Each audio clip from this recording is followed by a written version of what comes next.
everybody. Good day. We are going to talk about money. We're going to talk about money today. Money, money, money, money, money.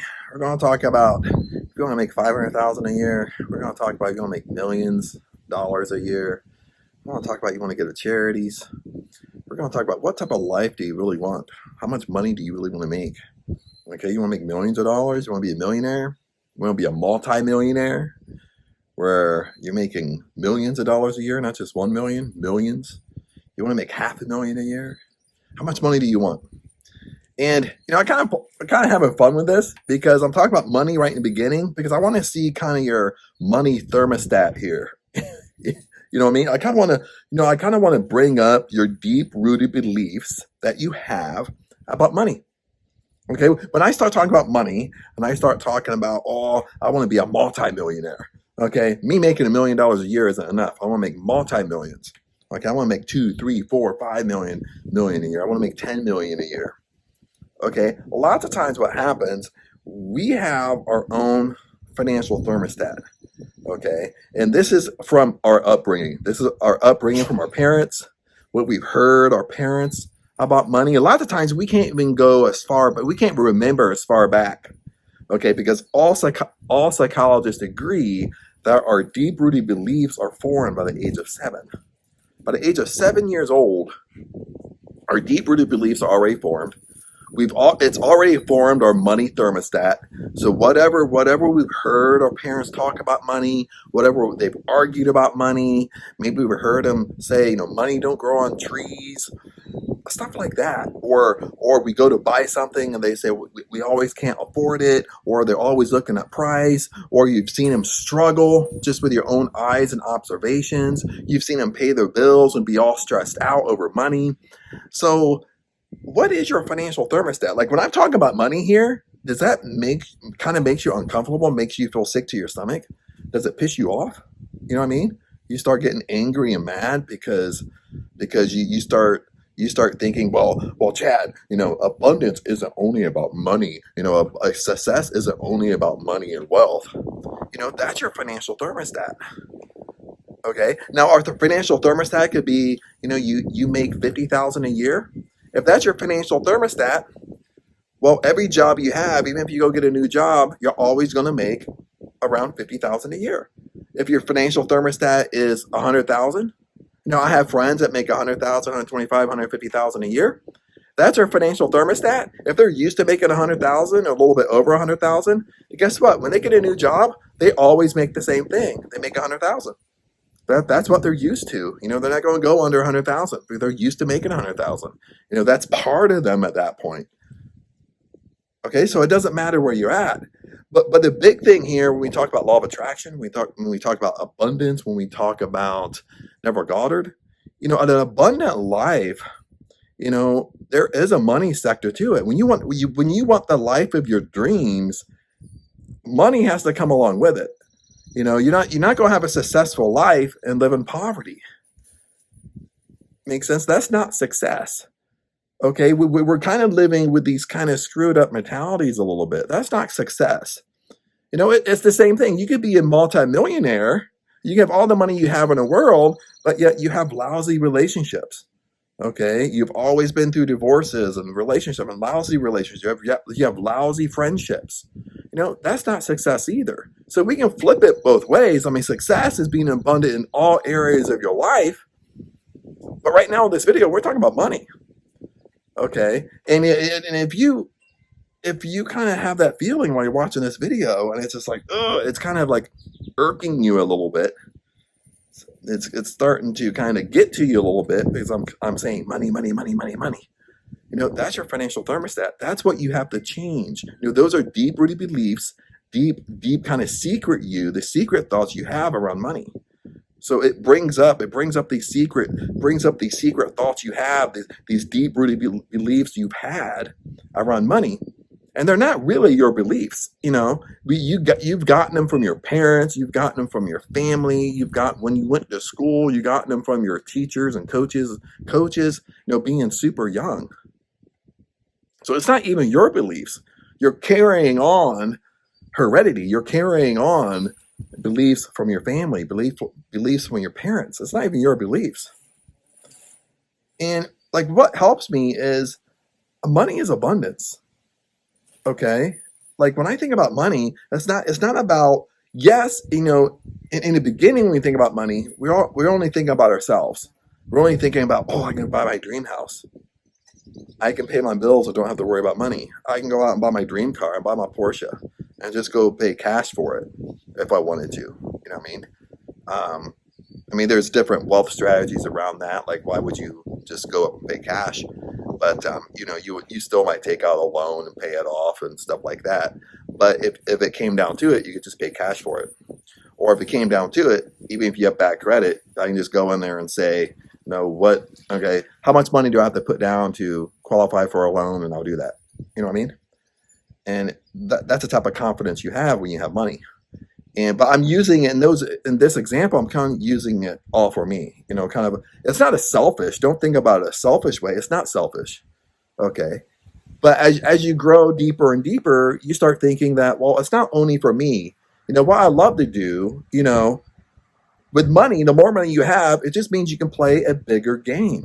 Okay. If you're an entrepreneur, you have a business. Well, you can play a bigger game. You can reach more people with money. Maybe you run ads.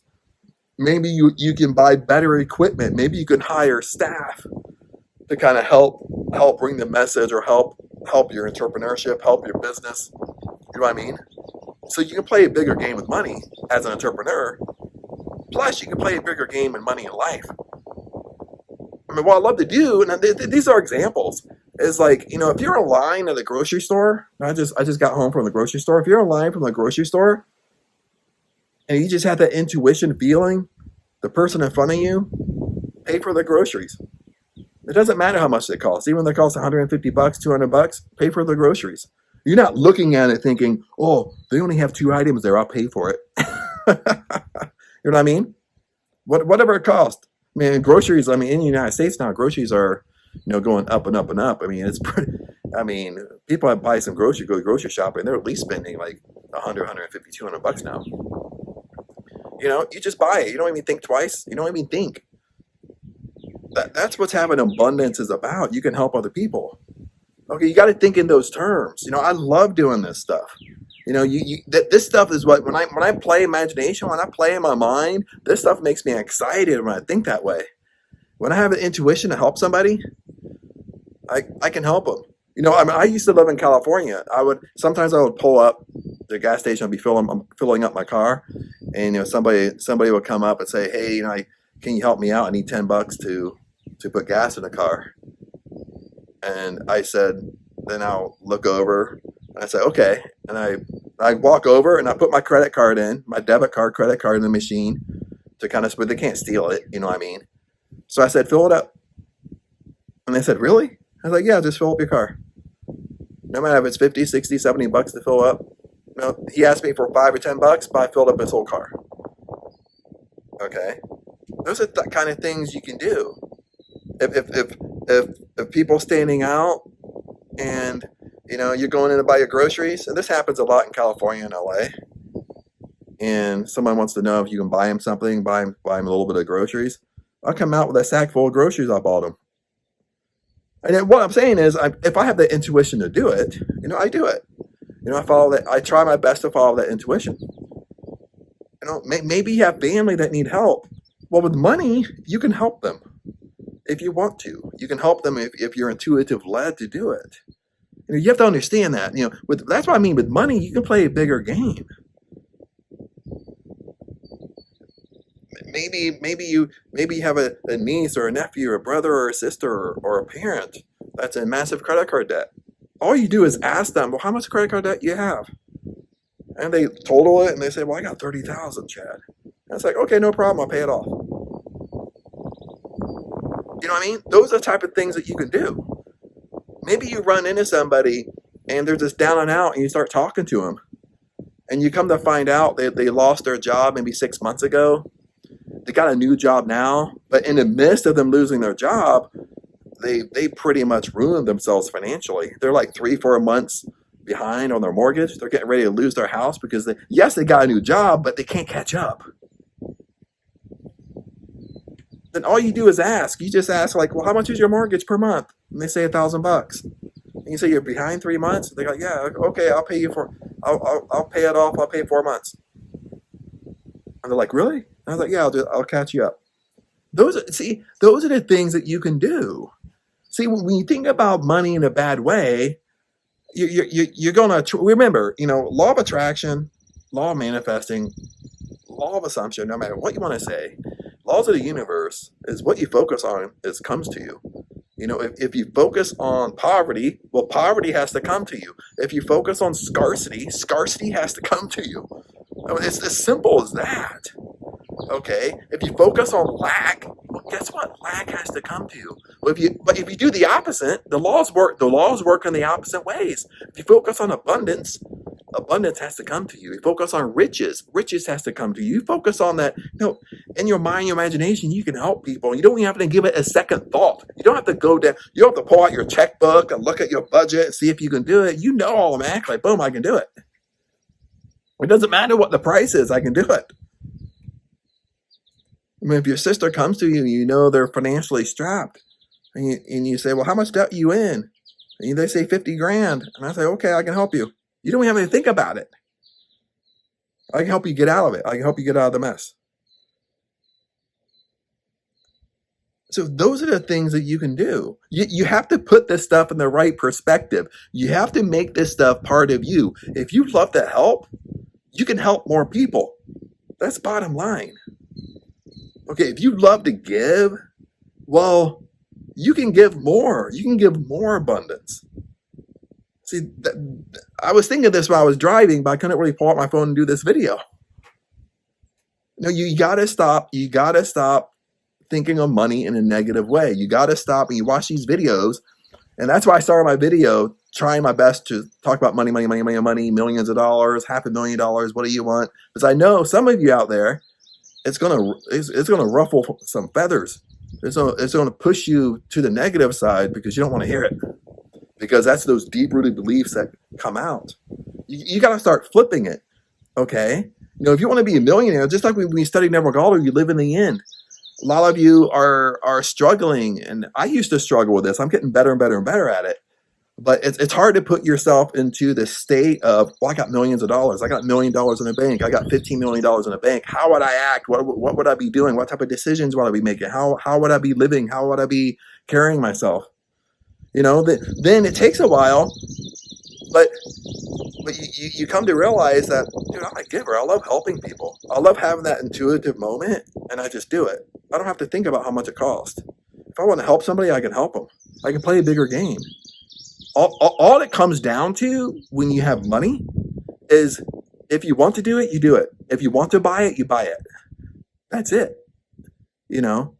That's how you play these games inside your imagination. Who are you inside your imagination? When you go inside your imagination, you are not, I 100% agree, you are not the same person inside your imagination than you are right now in your 3D world. You're not the same person. Because when you sit back and you go inside imagination and you're rich and you're wealthy, you got $15 million in your bank, I can guarantee you inside your imagination, you're more confident. You carry yourself more confident. You talk more confident. You make decisions more confident. You make quick decisions. It doesn't faze you how much things cost inside your imagination. If you want it, you get it. If you don't want it, you don't get it. It comes down to as simple as that. You don't have to look at the price. You just buy it if you want it.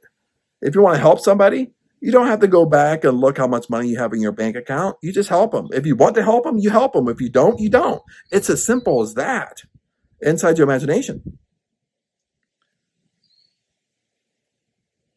That's our awareness. That's what we have to understand. We have to be aware of. When you go inside your imagination, start being aware of you're not the same person. Okay. It's you. It's a version of you, but the version you see inside your imagination is a more successful version of yourself right now in your 3D world. But anyway, my friends, I just want to share that with you. Don't want to go on and on and on. Don't want to make this video crazy long. But I just kind of wanted to share that with you. Just kind of wanted to do a wake-up call. So just kind of dawned on me.